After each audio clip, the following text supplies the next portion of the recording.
자, 오늘 본 말씀을 계속해서 이어가도록 하겠습니다. 우리 베드로전서 1장 1절부터 8절까지 이 내용을 보면서 이 베드로전서가 우리 가운데 지속적으로 던지는 도전이 이것입니다. 도전의 내용이 무엇이냐면, 너 시련 중에도 불구하고 예수님을 더 사랑하고 있느냐? 라는 질문입니다. 시련에도 불구하고 예수님을 더 사랑하고 있느냐? 남편과의 관계가 힘들어도 너 주님을 더 사랑하고 있느냐? 자녀들이 방황해도 너 더 주님을 사랑하고 있느냐? 건강을 잃어도 경제적인 아픔이 있다 할지라도 더 주님을 사랑하고 있느냐? 때로는 가을날 특별히 남자들이 가을날 괜히 우울감을 경험을 하기도 하는데요, 이유는 모르지만 괜히 감정이 침체돼도, 또 실제로 육체가 다운이 되는 현장이 있다 할지라도, 때로는 우리 마음속에 아무런 어떤 필링과 느낌이 없다 할지라도 내가 언제나 예수님을 더 사랑하고 있느냐? 이것이 바로 베드로가 던지는 중요한 질문입니다. 중요한 질문. 특별히 우리 심야 기도에 하나님이 주신 부르심은 우리의 주님을 향한 첫사랑을 회복하는 시간이죠. 그래서 금요 기도를 통해 반드시 우리는 점검받습니다. 저도 그렇고 여러분 모두도 그렇고, 너 정말 주님을 뜨겁게 사랑하느냐? 때로 너무나 바빠서 주님을 사랑한다는 걸도 말도 하지 못한 채 그저 분주하게 살아왔다면 반드시 이 시간 질문하시죠. 너 일상의 삶에서 주님을 더 사랑하고 있느냐? 근데 잠시 이 주님을 더 사랑하냐라고 말했던 베드로를 한번 돌이켜 보십시오. 여러분, 베드로는 사실은 이 말을 함부로 할 수 있는 자격이 되는 분은 아니었어요. 왜냐하면 베드로 입장에서 보면 8절에 보시면, 예수를 너희가 보지 못하였으나 사랑하는도다. 이제도 보지 못하나 믿고 말할 수 없는 영광스러운 줄과 기뻐한다 라고 말하고 있지만, 사실 베드로 입장에서 보면 예수님을 사랑하기는커녕 그의 면전에서 배반을 했던 사람이 아닙니까? 3번이나 예수를 모른다 하였고, 그 중에 한 번은 저주하고 욕설까지 퍼부으며 난 그 인간 몰라, 아마 한국 사람이라면 난 그 양반 몰라, 그랬던 베드로였었죠. 베드로는 우리한테 주님 안 보인다고 해서 주님 사랑해야 돼라고 말할 수 없는 분이에요. 실패를 겪었던 분이니까. 그러나 베드로는 역설적으로 이 말을 할 수 있는 분이에요. 그것은 베드로가 의지가 탁월해서 주님을 사랑하기 때문이 아니라, 베드로는 사랑에 실패했어도 그러나 주님이 그에게 다가오셔서 주님을 향한 사랑을 회복하시는 걸 경험한 산 증인이기 때문에 그래요. 바로 부활의 아침날 베드로와 그 요한 제자들이 모든 걸 다 포기하고 다시 생업 현장에 뛰어들었을 때 밤이 새도록 아무 소득을 걷지 못했죠. 그러나 그때 날이 여명에 밝았을 때에 저 멀리에서 예수님이 너희 물고기 잡았느냐? 아무것도 못 잡았습니다. 그래? 너희 오른편에 금을 던져봐. 익숙한 목소리에 의지하여 금을 던졌더니 153마리의 물고기나 잡게 되었죠.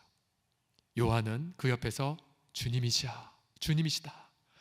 베드로는 차마 대답도 못한 채 물속에 뛰어들어 첨벙첨벙 걸어가 그분에게 다가갔죠.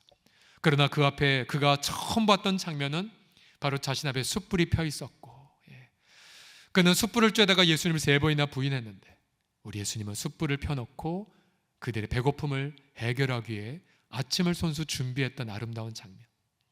베드로는 떨리는 마음으로 예수님이 자신에게 이제 너 끝이야, 넌 내 제자 아니야 라고 말할까 두려워했었겠죠. 그러나 예수님은 단 한마디도 책망하지 않은 채 묵묵히 그들의 배고픔을 달래주시고, 그런 식사를 다 마치신 후에 여쭤보셨죠. 시몬아, 네가 이 사람들보다 나를 더 사랑하느냐? 대답 못하죠. 3번이나 배반했는데, 시련 겪었는데 3번이나 부인했던 베드로거든요. 그러나 주님, 저 주님 사랑하지 않는 것 같아요 라고 말할 쓰고 싶었지만, 아마 베드로의 심경이 이랬을 것 같아요. 생각으로는 저 주님 사랑하는 자 아니에요, 저를 떠나세요. 그러나 그의 중심 속에서는 뭉클하게 이런 고백이 나왔을 것입니다. 주님, 제 생각으로는 차마 주님 사랑한다고 말할 수 없는 자지만, 그러나 주님, 왜 제가 주님을 사랑하는 고백을 하고 싶을까요? 그의 영혼에 각인된 예수 사랑, 바로 부활의 주님의 친절하심 속에 회복되어 고백하죠. 주님, 내가 주를 사랑하는 걸 주님이 아시지요. 자신은 차마 담대하게 얘기할 수 못하지만 주님은 친히 베드로의 마음에 새겨진 사랑을 알고 계셨어요. 그래서 주님 말씀하셨죠. 내 어린 양을 먹여다오. 내 어린 양 먹여다오. 그렇게 두 번째, 세 번째 주님은 질문하셨고 그 질문을 통해 베드로는 자신의 진짜 모습을 회복합니다. 자신의 진짜 모습은 예수님을 사랑하는 자가 되었다는 사실. 예수님을 생명 바쳐 사랑하는 것이 자신의 실제 모습인 걸 깨닫고 주 앞에 헌신하게 되죠. 그래서 베드로가 오늘 베드로전서로 다시 돌아와서 흩어진 나그네를 향해 얘들아, 시련 속에서 말이야, 주님 안 보인다 할지라도 나처럼 부인하지 마. 그러나 너희들 시련 속에서 불구하고 예수님을 더 사랑하는 자가 되었어.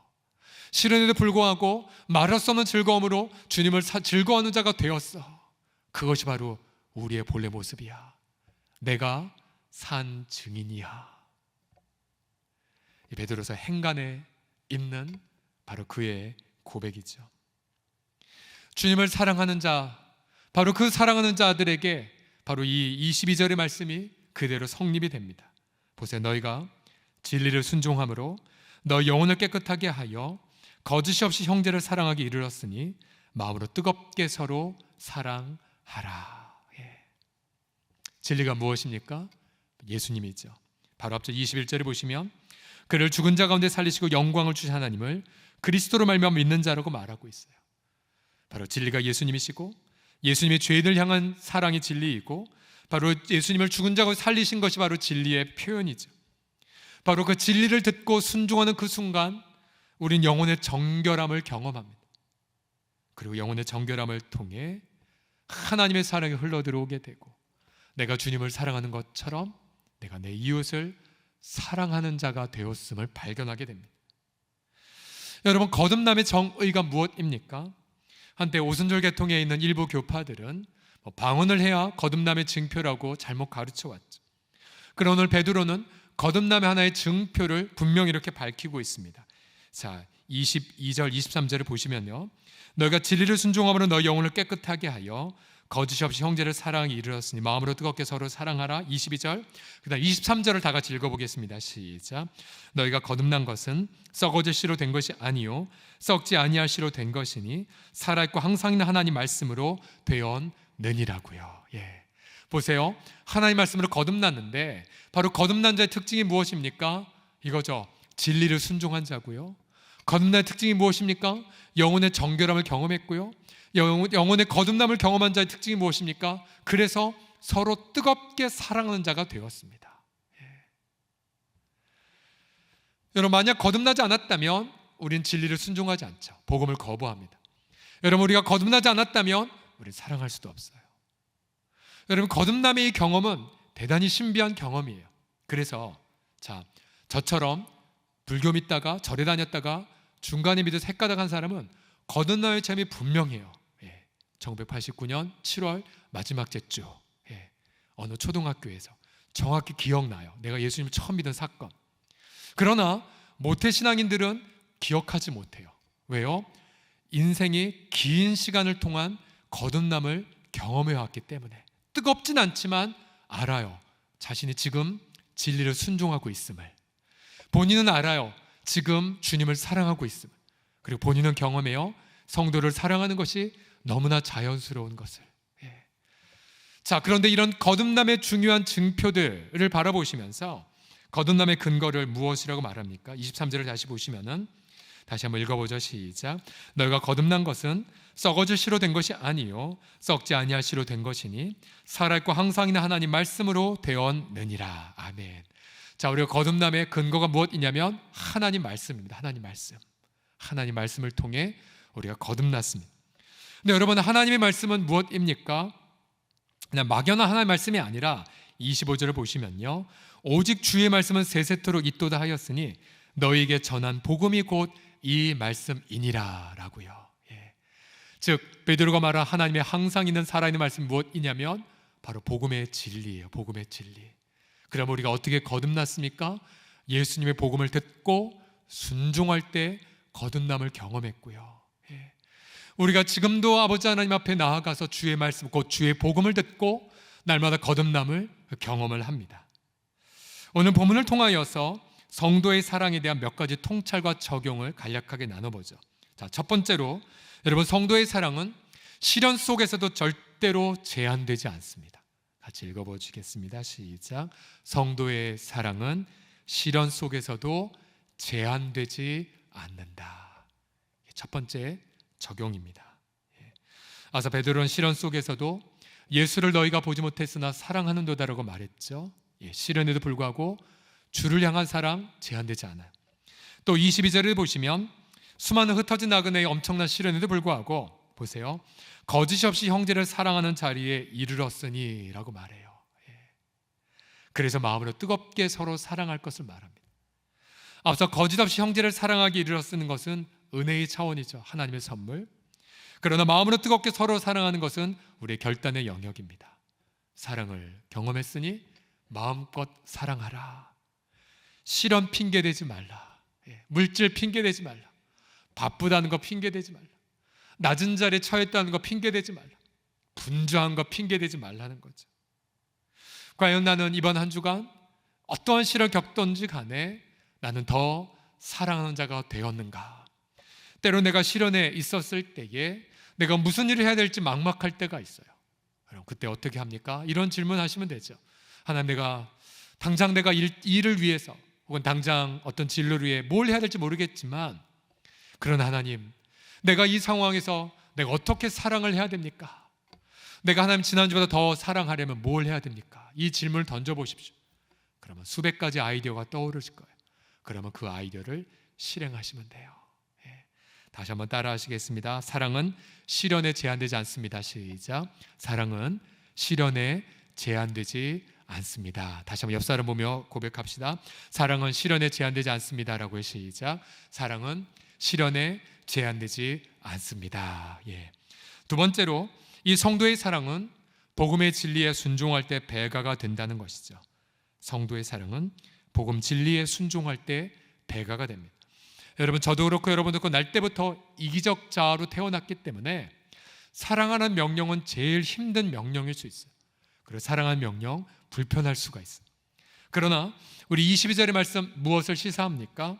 우리가 진리를 순종할 때, 진리가 무엇이죠? 예수 그리스도. 바로 예수 그리스도 죽으심과 부활. 바로 진리에 순종할 때 우리 영혼이 깨끗함을 경험하고요. 그러면 우리는 거짓 없이 형제를 사랑하는 자리에 나아가게 됩니다. 이 순서를 잊지 마십시오. 먼저가 진리의 순종, 곧 복음에 굴복하는 것이고, 그 다음 우리는 영혼의 정결함을 경험한 이후에 그 다음 우리가 사랑을 하게 된다는 거죠. 만약 우리가 부부간의 관계에서 사랑에 제한을 꼈다, 그럼 뭐부터 해야 됩니까?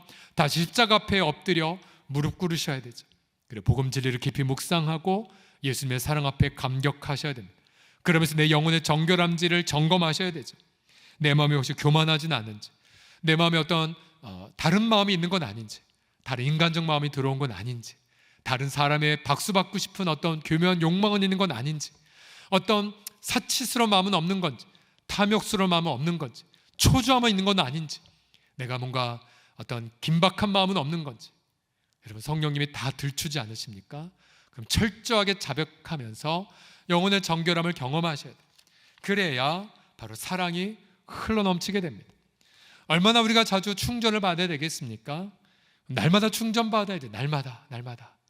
여러분들이야 저보다 더 거룩하셔서 며칠 갈지 모르겠지만 서경철 임상시험에 보면 사랑의 충전 시간은 하루가 되지 않는 것 같아요. 아무리 새벽에 충전을 받아도 금방 사라져요. 다시 기도해야 돼요. 다시 무릎 꿇고 복음 진리에 순종하고 다시 회개하면 정결해지면 다시 사랑이 부어지게 되죠. 그래서 인내하게 되고 섬기게 되고 그리고 소망을 품게 됩니다. 자, 마지막으로 3번을 보시게 되면 지속적인 말씀 묵상을 통해 세상을 분별하라는 통찰을 얻게 됩니다. 천천히 한번 읽어보겠습니다. 시작. 지속적인 말씀 묵상을 통해 세상을 분별하라. 자, 24절에서 베드로는 이사야서 40장을 이렇게 인용합니다. 같이 읽어보죠. 24절과 25절 시작. 그러므로 모든 육체는 풀과 같고 그 모든 영광은 풀의 꽃과 같으니 풀은 마르고 꽃은 떨어지되 오직 주의 말씀은 세세토록 있도다 하였으니. 아멘. 자, 이 본문에서 풀 그리고 꽃, 무엇을 상징한 것입니까? 인간을 상징한 거죠. 인간. 어떤 사람은 쉽게 번성하는, 마치 풀이 쉽게 번성하는 것처럼 번성해도 이내 말라 비틀어지죠. 겨울이 되거나 비가 안 오면. 또 꽃은 화려한 향기를 우리가 뽐낼 수 있을지 모르겠지만, 그러나 대부분의 꽃들은 쉽게 떨어져 그 흔적을 찾아볼 수가 없습니다. 마찬가지죠. 인간의 모든 영화 풀의 꽃과 같습니다. 아무리 대통령 할아버지가 된다 한들 그 권력 영원하지 않죠. 아무리 재벌이 되어 높은 마천루를 쌓는다 할지라도 자기 죽을 때에 마천루를 가져갈 수도 없어요. 근데 문제는 뭐냐면 저도 그렇고 여러분도 그렇고 역시 헛된 영광에 사로잡혀 태어났기 때문에 우리도 너무나 쉽게 풀이 안 말라지는 것 같아요. 세상의 그 영광, 영원한 것처럼 자꾸만 미혹이 돼버려요. 그래서 예수 믿는 성도들도 풀은 마르고 꽃은 떨어진다는 말씀을 까먹어버리고 영원한 것 같은 썩은 영광을 추구하는 어리석음을 보이게 됩니다. 그래서 우리는 날마다 주 앞에 엎드려서 말씀을 깊이 있게 묵상함을 통해서 내가 이 세상의 헛된 영광에 취하지 않도록 기도할 필요가 있는 거죠. 날마다 기도하고 분별하셔야 됩니다. 너무나 쉽게 세상 권력, 또 육체의 정욕, 안목의 정욕에 쉽게 사로잡히기 때문에 그래요. 그래서 우리가 주 앞에 충분하게 말씀 묵상을 통해서 풀은 떨어지고 꽃이 시든다는 것, 세상 영광은 덫이 없다는 것, 그래서 영원한 하나님의 나라를 추구해야 함을, 우리가 이 세상에 살아가는 이유는 결국 하나님의 영원한 나라를 증거하기 위해서임을 날마다 자각해야 되죠. 우리가 다음 주에도 보겠지만 이를 위해서 날마다 신령한 젖처럼, 정말로 아기가 엄마 젖을 먹지 못하면 정말 죽는 것처럼 거꾸러지게 통곡하듯이 우리 날마다 주 앞에 엎드려서 말씀을 묵상하고 그 말씀을 깊이 있게 내 영혼에 충만하게 채워질 때까지 엎드려 있어야 됩니다. 여러분, 이것은 아무리 강조해도 부족함이 없겠죠.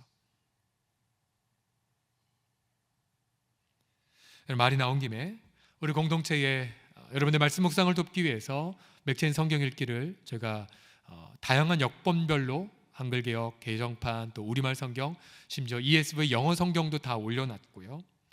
또 심지어 여러분들이 핑계 낼 수 없어서 다 우리 지체들이 우리말 성경 친히 몇 년에 걸쳐서 녹음됐죠. 그리고 입체 성경, 속독 성경 다 녹음을 해놨습니다. 또 그것도 모자라서 교회 홈페이지 로그인해서 맥체인 성경을 쭉 읽어보면 여러분의 기록이 남게 됩니다. 남게 돼요. 핑계하지 못하게. 아마 전국에서 유일할 것 같아요. 철저하게 말씀 묵상을 시스템적으로 돕는 교회. 제가 잠시 여러분들 자극하기 위해서 현재 10월 기준으로, 어제 10월 14일 기준으로 맥체인 성경 읽기를 한 상위 20위를 공개를 하고 싶습니다. 글씨가 안 보이네요. 자, 현재 1위 김금심 성도부터 시작해서 10위권의 천충성 집사님, 그리고 19위 이창재 장로님, 20위 장희주 장로님. 다시 1위부터 20위까지 거의 날마다 맥체인 성경을 완독한 분들이죠. 진행도가 84%, 79%이시니까요. 그러니까 지금 끝까지 안 봐서 이분들은 거의 완독하신 분들은 날마다 그렇게 바쁜 분들인데 완독하신 분들. 이러한 성도들의 모습을 보면서 여러분 도전받지 않으십니까? 바쁘다고 핑계 댈 수가 없어요. 날마다 말씀 묵상한 이 삶을 한번 보십시오. 여러분, 지난주에 열왕기상 17장 여러분 묵상을 해보셨습니까? 저는 특별히 왜 하나님이 가난한 과부에게 엘리야를 보내서 엘리야의 과부를 통해 공개를 받게 하셨을까를 많이 묵상할 수가 있었어요. 처음에 하나님이 3년 6개월의 기근을 허락하시면서 처음에 그리시네가에서 까마귀를 통해 빵과 물을 공개를 받았죠. 아무것도 없는 보잘것없는 까마귀 통해서. 그다음에 시냇물이 마르자 하나님은 누구에게 보내셨습니까? 엘리야, 내가 너를 궁궐로 보내로라. 엘리야, 너를 화려한 사업가로 보내려 하지 않으셨어요. 이방 땅에 있는 무명의 과부 여인에게 보내셨어요. 그것도 마지막 남은 음식 먹고 자기 아들과 극단적 선택을 할 절대절명의 가정이었죠. 근데 그곳에 가서 선자는 염치도 없이 말합니다. 물 갖고 오십시오. 그리고 빵을 구워 오십시오. 굉장히 난감한 무례한 도전을 합니다. 엘리야는 확신이 있었죠. 주의 말씀이 있었기 때문에. 여인은 순종을 하죠. 그리고는 이러한 기가 막힌 말씀을 선포합니다. 이스라엘 하나님 여호와의 말씀이 나 여호와가 비를 지면에 내리는 날까지 그 통의 가루가 떨어지지 아니하고 그 병의 기름이 없어지지 아니하라 하셨느니라. 그래서 그 여인이 가서 엘리야의 말들을 하였더니 엘리야와 그의 식구가 여러 날 먹었으나 여호와께서 엘리야를 통하신 말씀같이 통의 가루가 떨어지지 아니하고 병의 기름이 없어지지 아니했어요. 저도 종종 지난 우리 8, 9년간의 우리 공동체를 삶을 보았어요. 맞아요. 우리 하나님은 당신의 선지자, 즉 하나님 나라의 사명을 이루는 어떤 미션을 재벌에게 보낸 것도 아니었고요, 어느 큰 부자에게 보낸 게 아니었었어요. 마치 가난한 과부처럼 내일을 보장할 수 없는 많은 성도들에게 하나님 보내셨고, 놀라운 게 무엇입니까? 바로 그곳에 통의 가루가 떨어지지 않고 병의 기름이 없어지지 아니하는 놀라운 공급을 경험하게 하셨어요. 올해도 우리가 연말돼서 성도들에게 다 보고하겠지만 그런 하나님의 부어주심을 계속해서 경험하고 있어요. 너무 놀랍죠. 사실 인간적 마음은 하나님 그래도 좀 엘리트들에게 보내시고 뭔가 좀 비즈니스맨들에게 보내시고 또 젊고 활력 있는 자들에게 보내셔달라고 요청하지만, 물론 하나님이 그렇게 역사하실 수도 있죠. 그럼에도 불구하고 우리 하나님은 하나님의 공급하시는 주권을 높이시기 위해서라도 하나님은 그렇게 그것을 자신의 주권들이 일하시는 것 같아요. 저는 이 말씀을 묵상하면서 다시 한번 이 시대를 더 분별할 수가 있었어요. 그리고 우리가 정말 추구해야 될 가치가 무엇인지를 다시 경험할 수가 있었습니다. 자, 우리 사랑하는 성도들이요, 오늘 우리가 성도의 사랑이라는 관점으로 우리가 본문을 보았는데요, 여러분들 시련 속의 사랑은 제한되지 않고요, 또 하나님 앞에 복음의 진리에 순종할 때 우리는 더 풍성한 사랑을 공급받고요, 또 무엇보다 시련 속에서도 하나님이 영원하신 말씀을 붙잡고 살아가게 될 때에 우리는 유혹에 휩싸이지 않고 계속해서 우리 주님을 사랑하는 삶을 살아갈 수가 있습니다. 우리 사랑하는 지체를 이제 주일을 앞두고 금요일 날 우리의 첫사랑을 점검하고 철저하게 회개하며 하나님 앞에 부르짖을 시간입니다. 여러분, 주의 말씀을 붙잡고 여전히 우리는 흩어진 나그네처럼 정처 없이 살아감에도 불구하고 해가 갈수록, 날이 갈수록 더 사랑하고 더 충성하고 더 기뻐하는 우리 귀한 지체들 다 되시기를 예수님의 이름으로 간절히 축복합니다. 기도합시다.